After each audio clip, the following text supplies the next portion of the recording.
देखिए 2025 प्रीलिम्स आने वाला है और मैं आपको एक बात बताना चाहूंगा, एक ट्रिक बताना चाहूंगा कि फोर्सफुल नेगेटिव स्टेटमेंट यूपीएससी गलत करता है।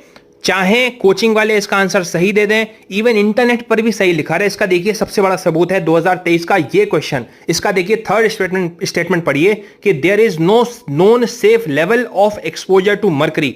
आप लोग, बहुत सारे लोग 2023 का पेपर दिए होंगे, उस समय सारे कोचिंग वालों ने इसको सही बताया था। मैंने भी गूगल पर जाकर देखा था, बहुत सारे आर्टिकल्स थे जो कहते थे कि भैया there is no known safe level of exposure to mercury. लेकिन जब ऑफिशियल आंसर की आई तो ये स्टेटमेंट गलत पाया यूपीएससी ने।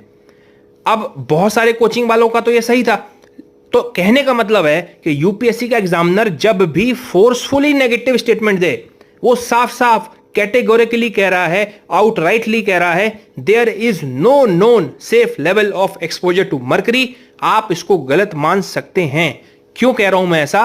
क्योंकि यूपीएससी या तो गलत स्टेटमेंट देगा या सही देगा, ठीक है? उसका यही खेल है, आपको फंसाना। और यह स्टेटमेंट इस बात का सबूत है कि जब भी यूपीएससी आउटराइटली फोर्सफुली नेगेटिव हो जाता है किसी स्टेटमेंट में, तो वो उस स्टेटमेंट को गलत ही मानकर चल रहे हैं। इसका साफ एग्जांपल ये आप खुद अभी गूगल पर कर लीजिए, उसमें लिखा आएगा भैया there is no safe level of mercury exposure. Mostly जो टॉप कोचिंग वाले थे इस स्टेटमेंट को सही माने थे, लेकिन जब ऑफिशियल की आई तो ये थर्ड वाला स्टेटमेंट गलत निकला और इसका जो आंसर था वो बी आया, ना कि सी। मोस्टली सबने सी बताया था कोचिंग वालों ने, आप खुद चेक कर सकते हैं।